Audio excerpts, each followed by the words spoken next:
You got three types of people in the world. You got cutters, you got burners, you got pickers. I'm a cutter. I used to cut myself, and you know, it used to make me feel better. And my basement was all white, so when I would cut myself, I would write the things down in my own blood that bothered me. So when you turn the red lights on and you shut the regular lights off, all that red blood turns black.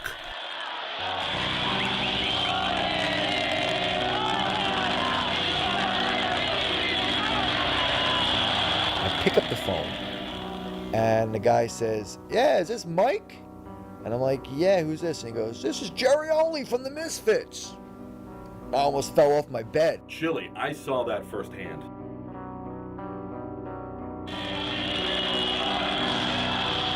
I was like so inspired, you know. I mean, there's Jerry Only calling me. As soon as the show started, boom.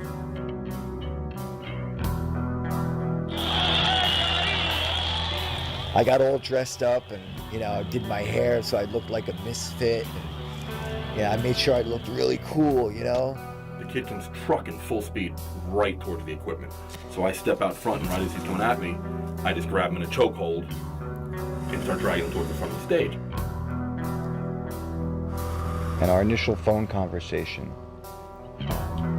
I expressed to him that I was very interested in what he was doing. And let's face it, I was. So I drag him to the front of the stage, look down at security. They're looking up at me. We make eye contact like, hey, I got this guy. He's coming down. I throw him off the stage from 7 feet up in the air. And security just lets him go. Head first into the concrete. I thought I killed the guy. You know, Jerry was there at the time. I met Jerry, and I was really intrigued by him. And this was a hero to me. You know, and things would change in the future, but for now, that's what happened. Now, if you can imagine 4,000 already worked up Chileans all booing in unison. We'll see you next time. Thank you very much.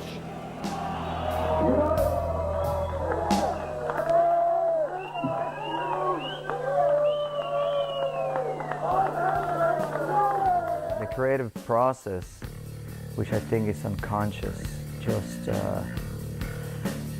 revolves around a lot of uneasiness, you know, in the inside. Their job is to report, you know, on, you know, the state of the world, humanity, and where people are. And being successful or even just functional as an artist is another big problem. The artistic life and the creative life is a different way of approaching life, and it has a different value system when it comes to assessing your success or failure. I don't think you're ever satisfied with anything, even myself. You know, I like, for instance, I could record a song and you might say, wow, that's fantastic. You know, but I could pick out every flaw. You know, I feel like what I'm doing is what I'm supposed to be doing. I'm not going to sell 1 billion books, you know? So what? You know, so what? I write, you know, I do what I want to do, and I'm comfortable. Life can be beautiful, but it also has its tragedies and sorrows and pain.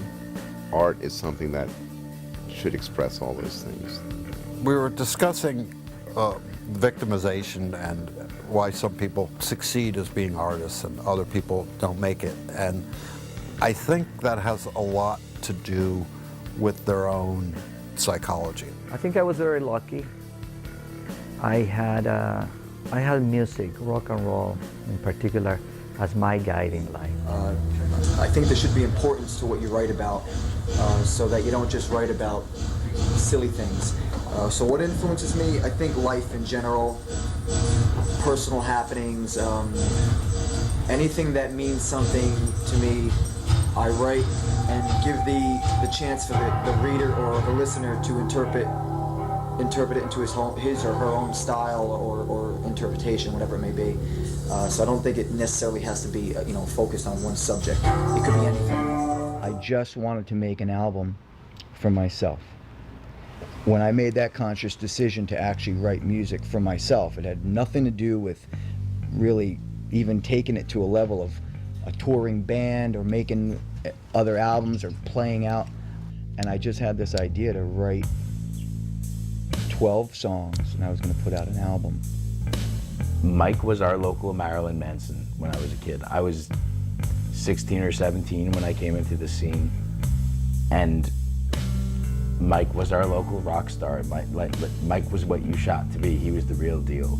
Mike is rock and roll. His whole life is pretty much the rock and roll life. Mike used to work here when this was two-tone, and I knew him before that, you know, just in the scene. I remember Mike is being the guy at Two-Tone that always told me Doc Martens. He was always like, eccentric guy that you'd be like, let's go to Two-Tone and see like that crazy guy. Yeah. And Mike and like he'd tell you all kinds of crazy stories. Yeah. I've played shows with him, and I knew him as this character, obviously the character that we all see on stage. And then I saw him off stage, and he was still that character. You know, Mike, he's this scary prince of darkness, you know, and then you talk to the guy and you realize he's a complete buffoon and doofus, and which I love because I'm a buffoon and a doofus too, and we talk, you know, quoting The Simpsons and shit like that. Mike certainly stuck it out from an early age. He's got the you know, the little aura around him like a rock star should, you know? I mean, you know, people, you know, who's that, you know? So there's just something with some people, they just either got the look or there's just something about it that they walk into the room, you know, people are, you know, take a little bit of a notice to it, and Mikey's definitely got it. You know, he's got a bit of an ego, and I think maybe if he would have kept that in check and you know, maybe he could have gone a little further.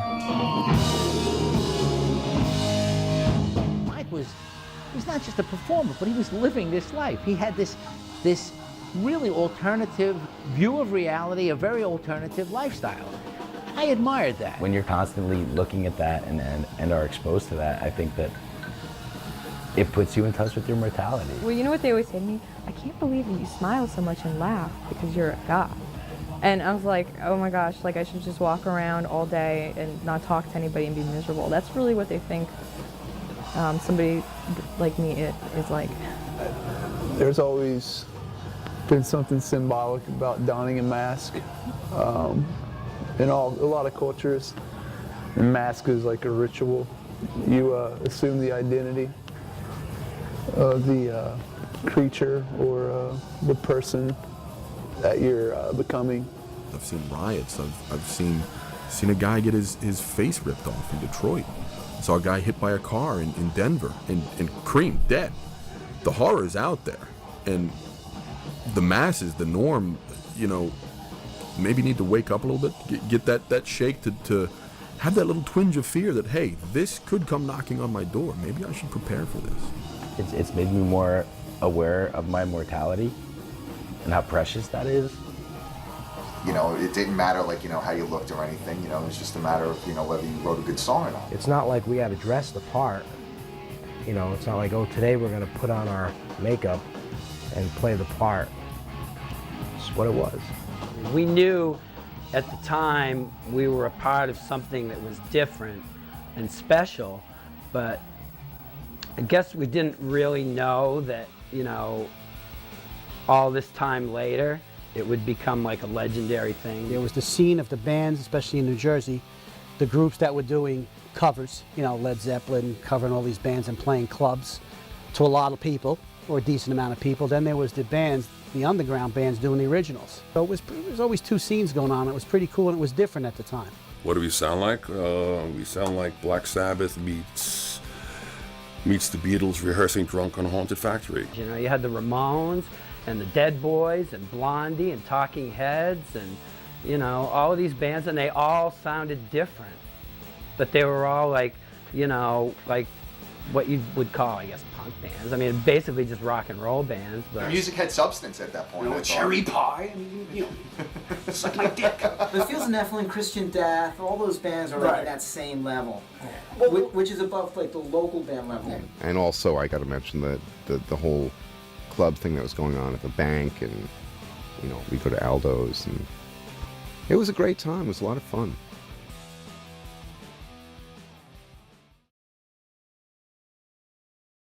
It was 4th of July, 1979, the night that I decided to really party hard, and I took like 1.5 Quaaludes, drank a couple of beers. Then a friend of mine comes to me and says, ever have a Long Island iced tea? And I'm like, no. He's like, oh, you gotta have one of those. So I collapsed, went into convulsions in the middle of the floor. And Glenn's girlfriend was like the co-manager at the Mud Club at the time. She saw me. She came over, she grabbed me, she kind of slapped me a little bit, brought me to a little, said, we gotta find you a place to sit. The only seat that was empty was in this booth that John Lennon was sitting in. So she sits me down, and I didn't even know who it was yet, because I was just so obliterated. She sits me down. All I remember was her saying, "I'll be right back. Don't do anything." And next thing I remember was all these girls just throwing drinks on me and yelling at me and cursing at me and saying, "Why did you do that?" And I said, "What did I do?" And they said, "You threw up on John Lennon." Beginning, it was just punk, and I don't think they even. Well, they're kind of like the Damned. The Damned were just happened to be there at the right place, right time. They weren't trying to be punk; they were punks. The first time I heard 20 Eyes, I didn't know if I liked it or not. I was like, this is weird, because I was in that punk mindset. I was like, is this punk rock? Is this cool? I was a big Misfits fan. As a matter of fact, the first time I've ever played on stage, we did a cover of The Devil's Whorehouse. Any band doing anything remotely horror or horror punk or horror rock or spook rock or whatever you want to call it certainly is drawing influence from the Misfits, yes. Everybody plays a Misfits cover song if you're in a band from New Jersey. And it's a staple. Every fucking band we ever play with covers a goddamn Misfits song. I mean, god damn it, that's annoying. I love the Misfits, don't get me wrong. I was listening to a lot of Misfits before, while Bloody Kisses was being written, and exposed Peter to a lot of it. And I think it did definitely have a creative impact on songs like Black Number 1. That band was so dark and so brooding and so heavy and so charismatic, and that was the beauty of them. Glenn definitely had some insight about what was going on in the whole New York scene. He knew, what we should be doing to kind of climb the ladder, so to speak. It's a shame we all didn't stay together for the 4 original members from back, in the late 70s. That sound, that energy that was going on inside of a fucking garage, it was just permeating all over the place. It was like, fuck, I need to do this. Steve happened to live on that side of Lodi where we were rehearsing, and he was like, a few doors away. I always used to look forward to their rehearsals, whether it was inside or whether I was sitting. There was apartments that I lived in, and they had these garages right next door to them. So I'd sit on the roof of the garage and just listen to them. And those were the real Misfits. That was it. We all graduated together, class of '82. So it was me, it was Doyle, Paul, Eric Stellman, who was Air Yvonne. And my brothers are Jerry and Doyle from the Misfits. I grew up with them in Lodi, New Jersey. Lodi was a pretty cool town. There were a lot of people having a lot of different bands, of which most of them were doing covers. Most of those people that were following those bands or friends of those bands looked at us like we were the outcasts because we're doing originals, we're never going to get nowhere, etc., and so on.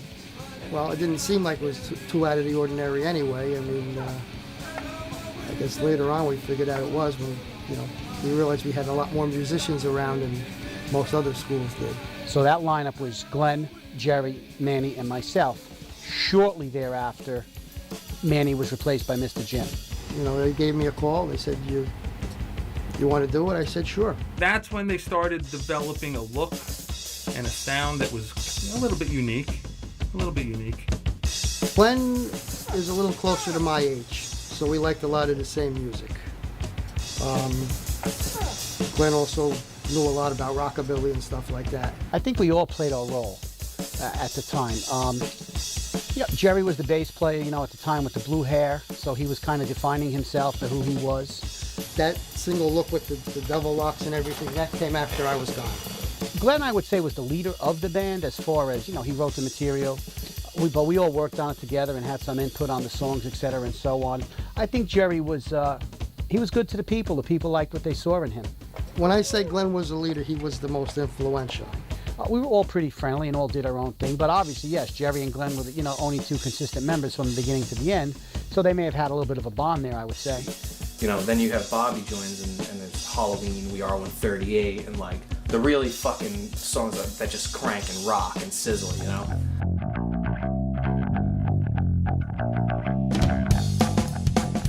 The Misfits, okay, were like the most violent, like bad group that ever came out of New York City, if not anywhere else in the world. Okay, G.G. Allen would have run screaming for a Misfits show. By Bobby being in the band, it brought more people in because people already kind of knew who he was. The show started getting like crazy. Okay, there'd be ambulances parked outside Max's Kansas City if they knew the Misfits were going to be playing, because they knew there was going to be like bloodbath. Girls are running out of the crowd, holding their noses and they're bleeding, and all that kind of early punk rock type stuff. It was fun. It was a lot of fun. I mean, I wound up in jail. People wound up in the emergency rooms, and that wasn't rare. That was the whole phenomenon of the Misfits, was that the crowd would get stirred up so much that all hell would break loose. I was always nervous that somebody was going to get seriously hurt, and thankfully, later on when Doyle got in the band, that's when people started getting seriously hurt. Doyle was a bit younger than us, so I mean, now there's not a big difference in age, but I mean, back then, when you're 19, 20, and he's 12 or 13 or 11, whatever he was, it's a little bit of a difference, but he was there, always, hanging around, watching us rehearse, and we were rehearsing because we used to rehearse at times, by Jerry's house. So he was there, and he learned, I think, to play the guitar from us. If Doyle had been a drummer, Googie would have been the one that got screwed. That's what it came down to. It was all just like power play by Jerry. Like they were afraid to tell Bobby, or they didn't know how to handle it, or they just didn't come out like a man and say, "Hey, we're replacing you with Doyle." Bobby shows up at the show. He goes up to the dressing room, and they tell him, "Oh, you're not playing tonight. Doyle's playing." You would pick up like Flipside magazine, so it's like Bobby Steele did this, Bobby Steele did that, Bobby Steele threw up on John Lennon, Bobby Steele slashed a fan at a show.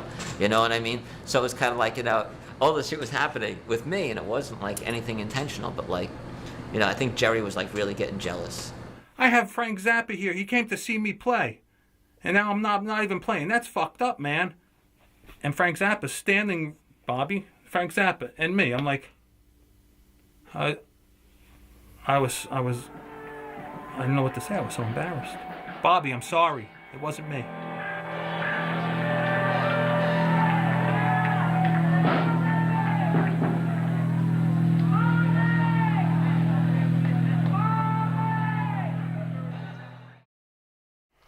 From what I see, when I was playing, bands were a dime a dozen. Today, they're a penny a dozen.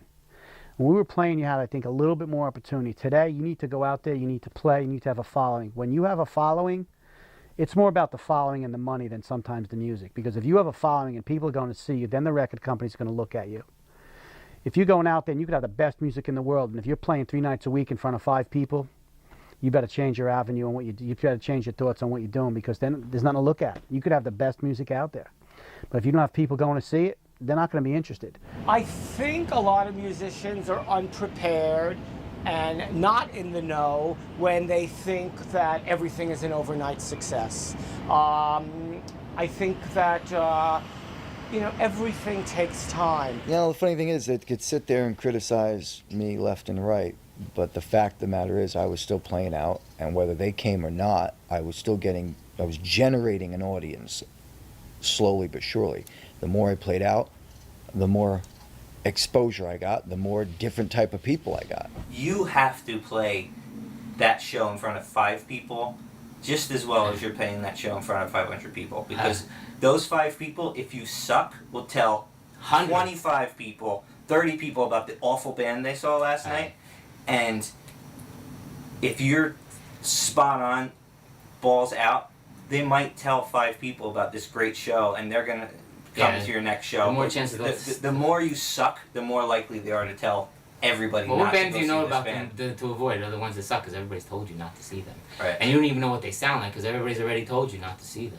You know, you're never happy with yourself because every time, like, you record a song, you're like, well, I could have did this better, I could do this better. So it's like, and I think if you became satisfied with yourself on, you know, a musical level, I think you might stop your own growth.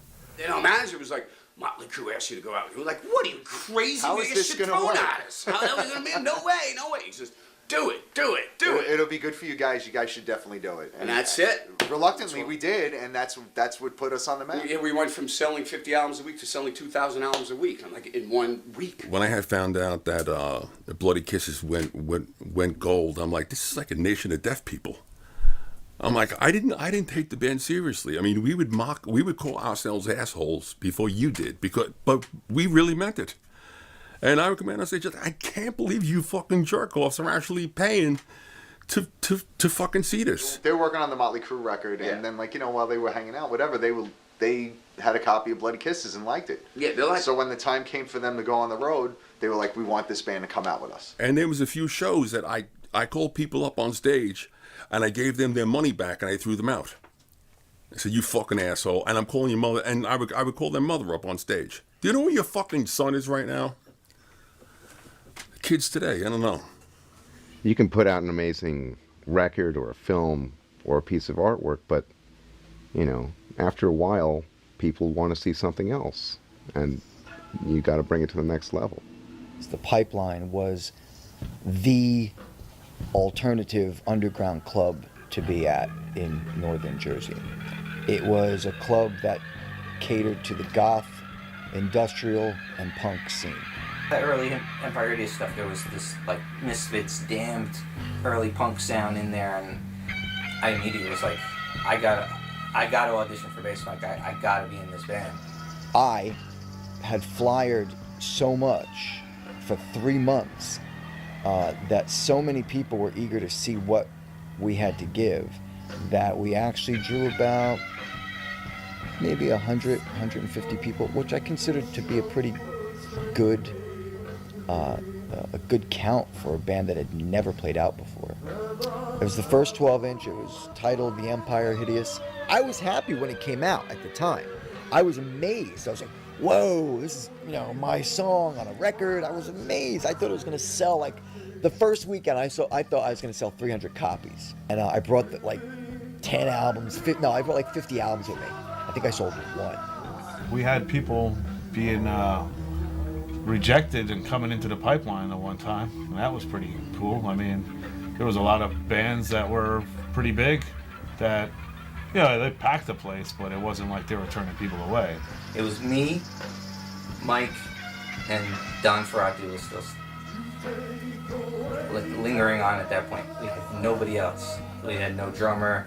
You know, we were trying to, you know, I was trying to keep it going. And then Don left, and it was a while. And I think even Mike had gotten sick at that point. And, you know, we were still technically a band, but we had a long stretch of a lot of different things where we had a really hard time trying to get people and get it together.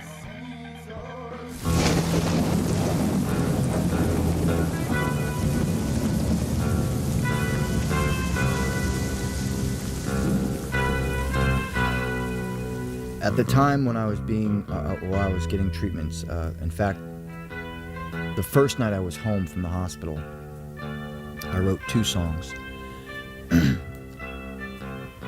One of which was called Mr. Barnum, and the other one which was called To Thread a Needle. He had a tumor, I believe, on his back. He also had one when he was younger, and you know, it really, you know, it really screwed him up. I honestly, I was in such a depressed state. It was just really hard. Mike had suffered from a very serious form of cancer in his early adolescence. Lost a lot of weight. He was on heavy chemo, and it was just a rough time for him. You know, it was a rough time for me too. I mean, it was like one of my best friends, and he's laying there, you know, deteriorating in a hospital bed. He had gone through some surgery. He had experienced radiation and chemotherapy, and very painful episodes that required strong narcotic painkillers too. It surprised me because I was 21 years old and I thought I was going to die. He was scared. I was scared. We were all scared. His parents were scared. His family, everybody. I mean, you know. You know, he had his his long hair like he does now, but I guess he went through chemo, so he came in the next day, shaved head and all, and I think most people knew what it was about. And I lost weight. I was discolored. My hair was falling out. All the hair on my body fell off. It's a devastating feeling, especially for a young kid. Cancer treatment's come a long way, you know, but back then, it's pretty scary. he's a fighter, man. He's a strong, you know. He's someone who takes on what life has to give him, and he does the best with what he can. He doesn't complain about it. He does the best he can do, and you know, I admire the guy for that. Having been ill, having gotten ill, definitely enhanced my reasoning and my want to be a musician. I became convinced that this dreadful experience in his early life had some type of effect that, as I say, alienated Mike. I mean, he was genuine in his, in his adherence to the darkness, to the darker side of humanity. And I respected that because it was genuine, and it is genuine. Every day I'd look in the mirror and just not know what was going to happen next. A very emotional time for me at that point in my life.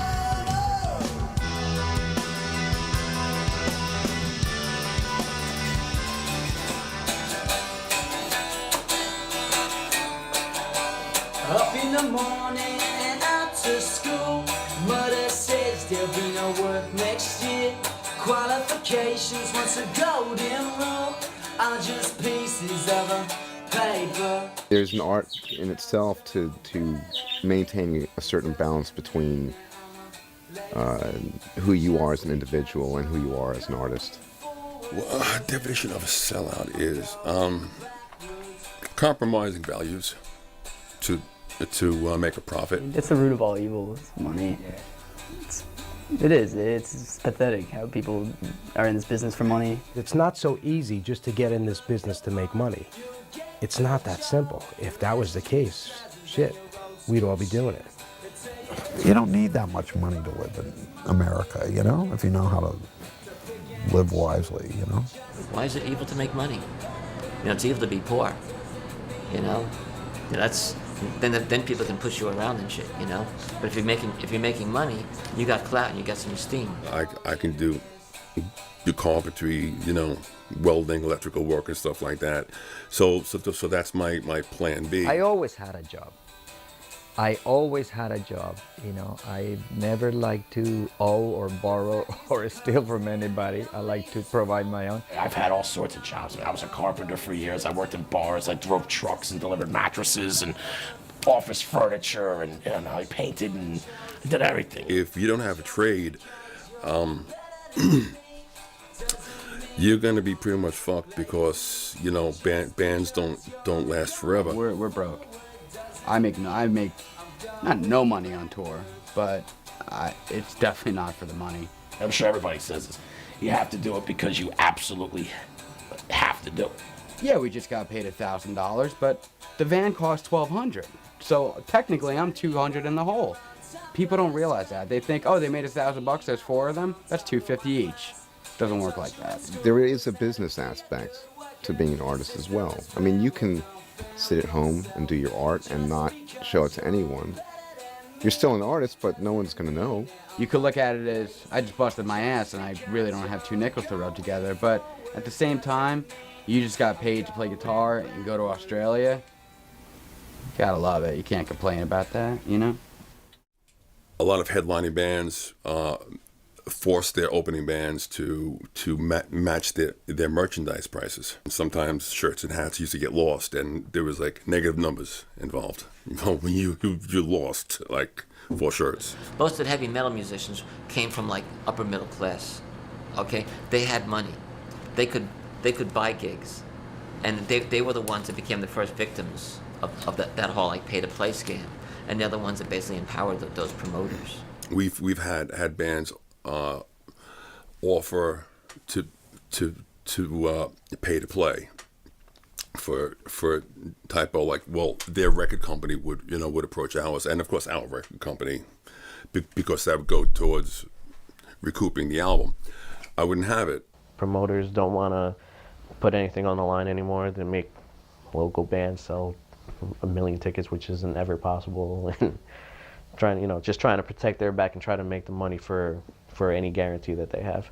All they would do is just get the name of 4 or 5 bands, put them on a piece of paper, and then they would keep like half the money from the door. That alleviates their responsibility of promoting their shows. So, basically, get off your ass, stop getting a free ride, and do what it is that you set out to do. At the door, they ask, "Who are you here to see?" And if I have 100 people and none of them say the Bad Hormones, guess what I don't get? Paid. The way CBGB's did it, they had the bands playing. The guy was booking the bands, was doing the sound, and he heard the bands, and he saw how the crowd responded to him. And he determined by how the crowd responded to that band, where they moved up on the billing or if they got another gig. Okay? And it worked fine. I really don't think they have their hand on the pulse of the situation. They don't really know what it takes to get, to have a successful scene in their area. I really don't think so. Here, I don't think we just rely on them to, to bring the crowd. At least I think we're doing our part to do it.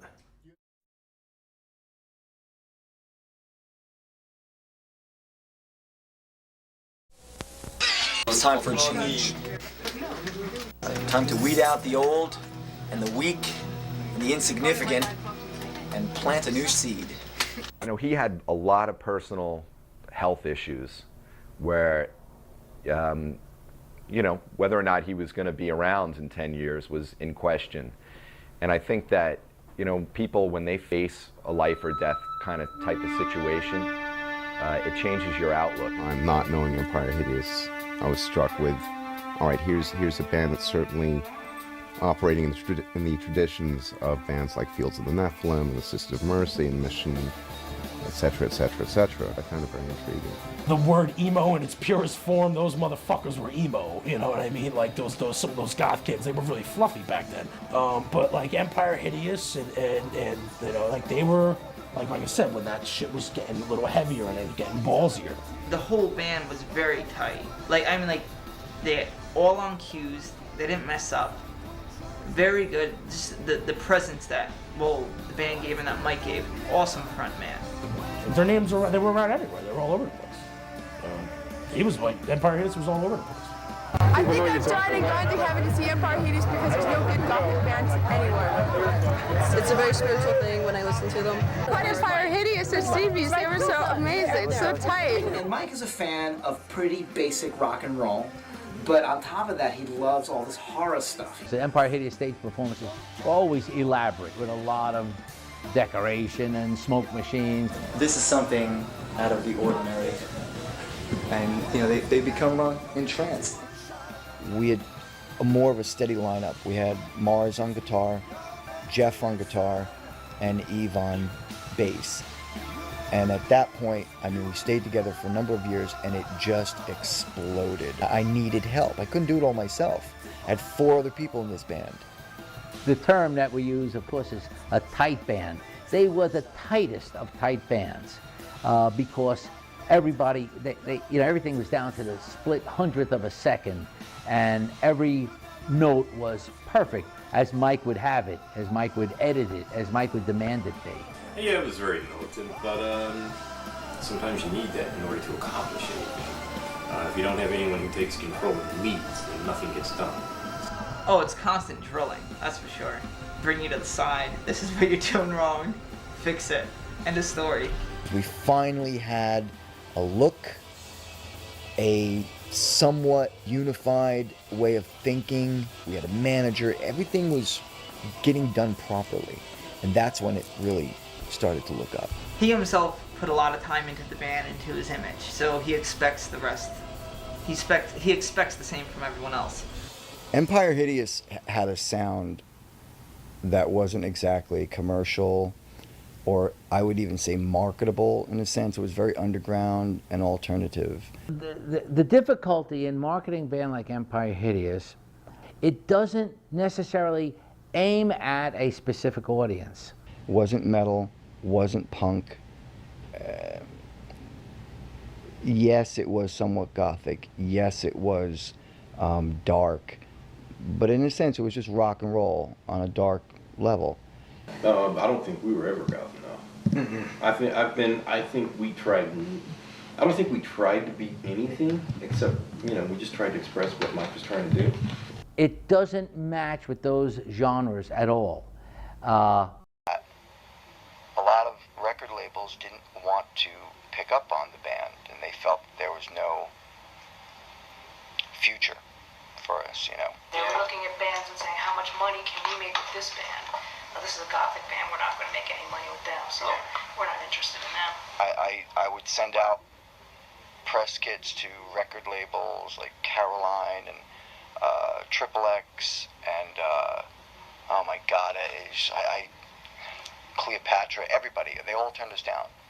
And when we first started doing it, you would tell your friends, oh yeah, we send a press packet to, Sony or whoever at the time, and, we're waiting back to hear from them. Hopefully, everything will work out. Well, it starts to come to a point where you don't tell anybody anymore because you get those letters back saying, thank you for your, the information you sent. At this time, we're not looking for your style, or at this time, we're not looking for this, that, and the other thing. People are interested in sort of matching their preconceptions, and Empire Hideous didn't do that. And that was one of the problems in promoting it. So when we were turned down because we weren't part of the mainstream. Rock and roll, it started as a revolutionary force. We knew that it was accused of being of the devil, that it was going to mean damnation of society and the ruination of youth, etc., etc. If it doesn't upset your parents, it's not rock music.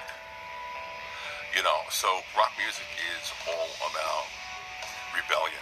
And I think that by intuition we just knew that it was a weapon that we could use. When we were pissed off and going on stage and Tony wanted to just slam a chord at the audience, he did. And it was accepted. It was real. When I was in Carnivore, I had intentionally written songs like Jesus Hitler, God is Dead. I attacked left-wing people, right-wing people. That's what music's for. That's what art's for. They have you hear or see something that you may not want to look at. That's a good reminder. I think Black Sabbath is sincerely honest, and it's very sincere. Its music is very simple, yet incredibly controversial and incredibly complicated. With complicated people. That's rock. Rock is taking those primal feelings and amplifying them to 150 fucking decibels and saying fuck you to the world.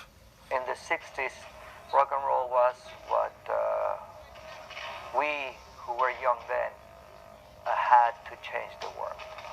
I had seen videos of bands that use animal heads or carcasses or whatever in their videos or for their live shows. In fact, one of them is Carnivore. We had to think of something that hasn't been done before, reflects the band's image, is cost-effective, transportable, and non-flammable.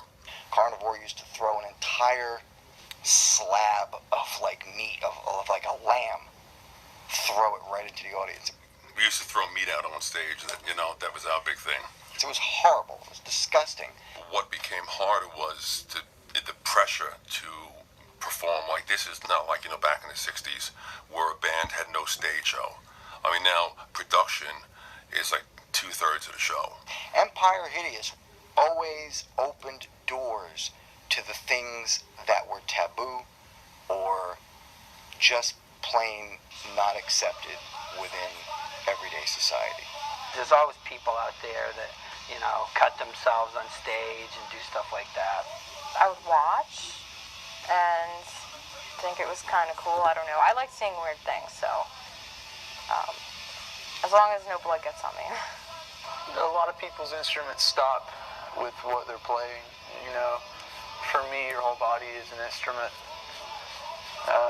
You know, you can kind of, it's involved just as importantly as in the music as the instrument that you're actually creating the music through. Not everything you do sometimes in art or performance or music is going to appeal to everyone.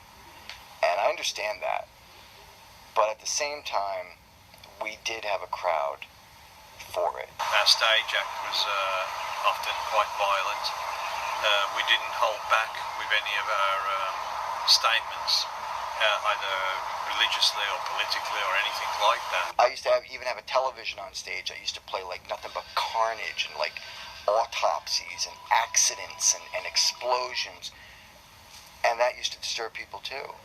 So I've seen him come out on stage. You know, he writes stuff all over his body. He just the way he looks at the audience, it's totally different. Remember I told you it was in Sweet Convulsions? This guy he had a metal plate, I don't know what he did, and he used to put fireworks on him. And he strapped himself on a cross. Who's to say what's acceptable and what's not? What I was doing was what Empire Hideous represented. That was my sledgehammer to the face of the audience to let them know Empire Hideous exists. That's what it's, this is what we do. Dude would fucking take lashes on stage. Mr. Monster would go up with some fake blood and shit. My kitty was bleeding on stage. Like, that dude, that was real blood, and that dude was getting injected with hypodermic needles, and Some people might do it for attention. Some people might do it to express whatever pain and anguish, they're trying to get across to the audience. I was doing it because I felt it was interesting. There was always a manner of consciousness where, make sure you don't kill me. It's got to be done the right way or don't do it at all. A musician works all the technical things of rhythm and harmony and melody and whatnot. Those things are secondary to the vibe, the feel, the darkness of what comes out of an Empire Hideous show. If you don't have the music to back it up, it doesn't really mean anything. I mean, punk rock in essence is all about shock. You get these big crazy mohawks and piercings everywhere, and that was we're here to shake things up and get a reaction out of it. The similarity between Empire Hideous and Sweet Convulsions at that time was that we had a lot of theatrical stuff going on. We would have props.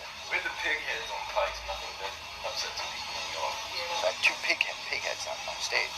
And I'm like holding them and doing creepy things with them. Somewhere like 10 or 15 goths got up, single filely, walked out of the show. During a performance, Mike's singing, he goes over, and he'll pull off the cloth and pull off the other cloth, and he's licking it and all this other crazy stuff. So we're just thinking business as usual. I was trying to make a point. These kids got up and walked out of my show because they were insulted that I did that stunt on stage. A week later, I went out to a club, and as I walked in, I saw those same people, and as I approached them, they all turned around and walked the other way. And this girl walks over to me, and she says to me, Mike, I really like Empire Hideous, but I gotta say, a bunch of us are really upset that you used pig heads on stage. Meanwhile, this girl is standing in front of me. She's wearing leather boots, she's wearing multiple leather belts, and she's telling me that what I did was wrong. So I said to her, let me ask you a question. Do you own an Empire Hideous record? She said, no. I said, have you ever read the lyrics to one of my songs? She said, no. I said, well then, who the fuck do you think you are? And all your friends pointing the finger at me for apparently doing something that was immorally wrong to animals? I said, do you even know me? It was at that time in my life when I pulled out of the goth scene. If this is what I've got to deal with, you people can screw. I'm doing things my way from now on.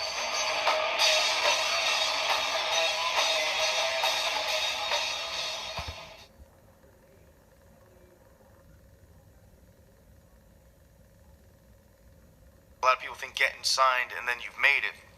I believe getting signed is you haven't made it. You've gotten somewhere, and that's great. But you got to take advantage of that part, and that should make you even want to push even harder. Because now you got at least your foot in the door to try to do something, and that should make you. You got to be hungry. Well, I'm 45. I have not been signed to any major label or indie or anything like that. I mean, there are two things that people should never look into, and that is what goes into the workings of record companies and what goes into the making of sausages. You don't want to know. Well, you don't know what they promise you, certain things like money and stuff and support, like money for videos, whatever you're doing. They get this like textbook concept of like how to market things. And it works for some things, but then there's certain things like the undead or anything Misfits related that's a totally unique, animal. Yeah, well, Murphy's Law, we have no record. We just got our, that band has had no record label or anything in years. They control the industry because the bands let them. People who make decisions, whether they're going to sign a band, if they're like in a bad mood that day, or if they see one thing that they don't like of the band, even if they like the band, it may change the decision. It may cost a career of a band. I think the only place that we don't make any money at all, never have, not a dime, not a penny, is on album sales, on mechanical royalties. Would I like $1 million check because my song hit big? Yes. Anyone that says no is a fucking liar. But that was never a priority for me. Who gives a fuck, I mean, I know a lot of people do, but it's fucking stupid. We could see it, but the record company couldn't see it. They just heard the goth label. It's like, oh, goth, we don't even want to see it. We don't want to know what it is. We're making money with this now. If you get rejected by a label, and you're trying your hardest to get to that certain summit, it's just really hard, man. You feel like you're a failure. So I finally gave up trying to waste my money chasing labels down. I decided, no, the only money I'm spending, I could just put this out myself and do something with it. Got about $6,000 together and pressed up Act Your Age. We hit 10,000 sales in probably about 8 months. And it just snowballed from there, but it really pissed off a lot of people in the record industry because this was the record that all the experts said would never sell. More bands would just do their own thing and not worry about what the fuck the record label wants, then the record label wouldn't be able to control the whole fucking industry. I really stopped trying. I didn't give a damn what any record label said. I started doing what I wanted to do. And I proved it because of the fans that eventually were coming in with Empire Hideous and just my work in general were appreciating it for what it was. Mid-level bands, okay, are having a hard time scrounging out a living. Now, mid-level, I'm talking maybe bands that sell, 400,000, 300,000, 400,000 records, what's going to motivate them to take out, oh, there's a new rock band, I like them, let's just take them out and break them, like Motley Crue did with us. I had tried numerous times to try to get Empire Hideous on tour. He wanted me to showcase an event. I was trying to help him on a ground level by, trying to book shows with him and stuff. He would bring, a representative from the label to see the band, get signed, go on tour.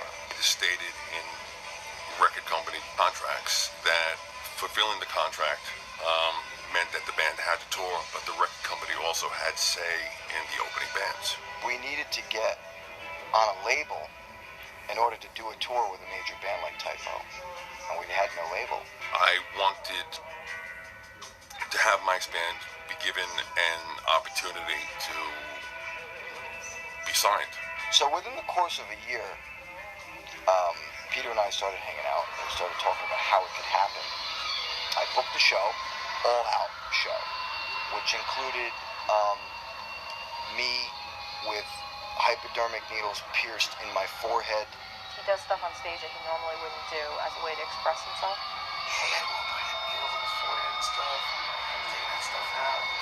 A guy actually passed out in the audience because it just freaked him out so much. He had a phobia of needles. Yeah, I know the crown of thorns where he was pulling them out and licking them.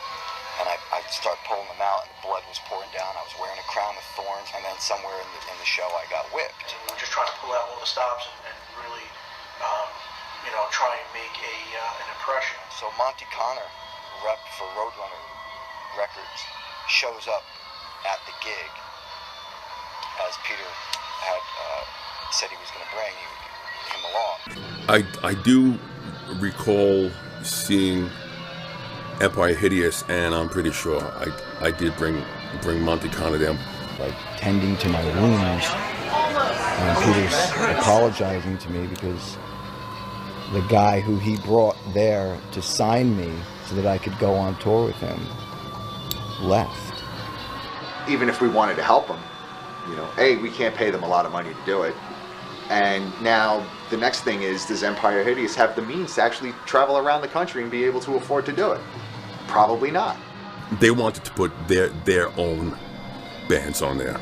So now Empire Hideous is out of a record deal. So my hands are tied. Well, in America, the kids do what the advertising and what the record companies, they like what they tell them to like, what's popular. Europeans ain't like that. They don't like something, they don't like fuck you. Hey, you, with the fucking middle finger up. Hey, you, jerk off, turn the fucking lights on so everybody can see this guy. Your middle finger is the exact same length as your mother's uterus. Hi, Mom. I remember, when I finished high school and it was like, all right, do I go to college? And I was like, no, it'll get in the way of rock and roll. If I had one wish, I wish that I had a zipper from my crotch to my neck that I could just zip down and step out of my skin. Everybody always, expects you to be Peter Steele, like all of us here in this room. We all have, 20 different sides.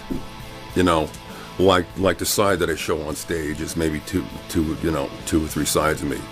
People come crawling out of the woodworks and you told me you didn't fuck her, and well, I lied. I mean, I try to explain to my girlfriend that any creature born with testicles is a born liar, and I have 4 testicles, but I may be lying. What got easier was finding women, and what got harder was my penis. At first, when I realized that I was a drug addict, an alcoholic bum, the first thing a person does like that is they automatically grow 1,000 fingers, which point to everyone but themselves.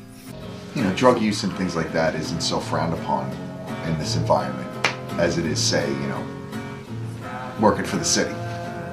It's not like you're going to lose your job if you fail a piss test playing in a band. As every good addict knows, well, if 1 glass makes you feel good, 2 glasses are going to make you feel great. Advents, amoeba pills. It was ridiculous. It was everywhere.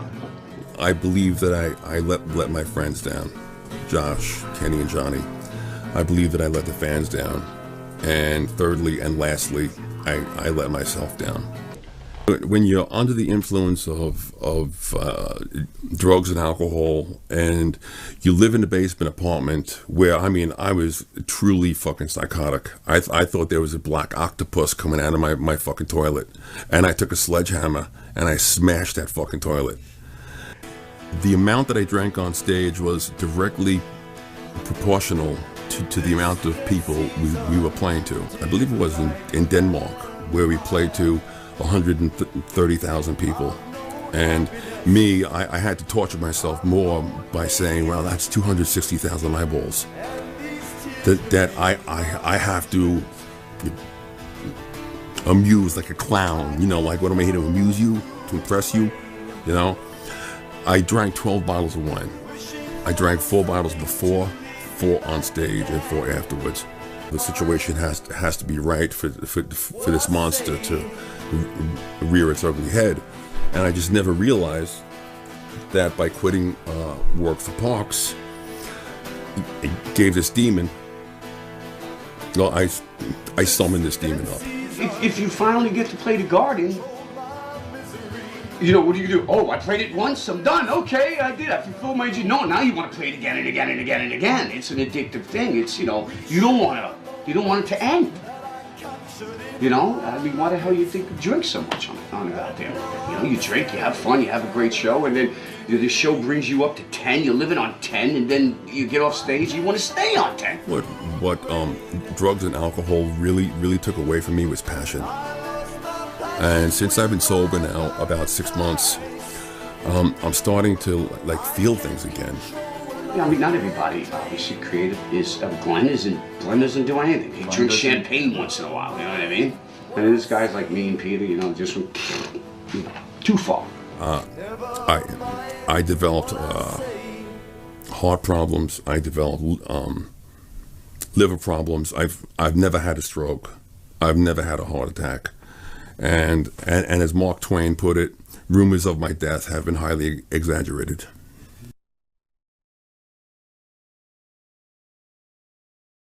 I feel at like some point, you know, the rock and roller should say, you know, maybe I should step down and because it's not rebellion anymore. You know, rock and roll is a sonic tantrum. That's you know, but you know, if you can have like all this like Greenpeace rock and everything's beautiful and man, you're in for a fucking wake up call because there's an asteroid coming with your fucking name on it. Here it is, you know, 2010. We're still here. And it doesn't seem like, you know, I don't get the impression that we're a nostalgic act yet. Before you get on stage, you think, you know, this really could be the last one. This is it. You know, what do I do now? The wheels are always falling off the bus, man. Somewhere in this nightmare, there was the American dream that was lived out. Because somebody down here likes me. Remember, the devil takes care of her own. You know, if someone say, would you do it all again, start right from the beginning? Abso-motherfucking-lutely, I would. Why not?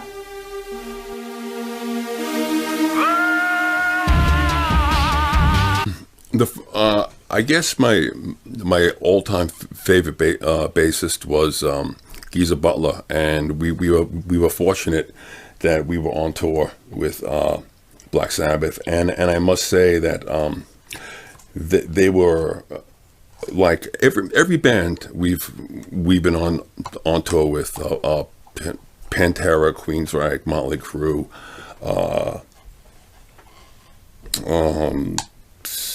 Danzig. They've all been very nice, but Black Sabbath, you know, they were very, dare I say, dapper. You know, they were really cool, and I remember they had catering, and I mean, you all had to take a tray and, like, you know, wait online, and for the lunch lady to slop down, you know, the mystery meat. And I was on the food line behind Geezer Butler. I'm like, I can't believe, you know, I'm on the food line behind, you know, Geezer Butler, and it was really weird. And I met John Entwistle, and he was very nice. I met Gene Simmons. He was nice.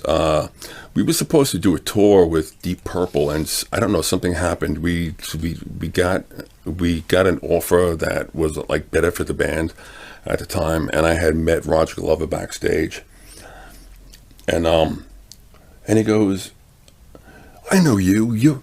You're that guy from Typo Negative. You canceled the tour on us. Why did you cancel the tour?" I said, "Well, I was afraid that you would find out that I had stolen all of your bass lines."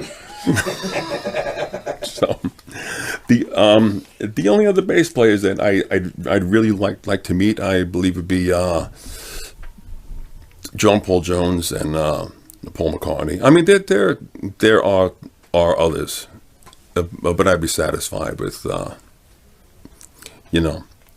meeting the big five. You know, a lot of songs have to do with sexuality, and there was always a huge female population, and so the temptation was always there.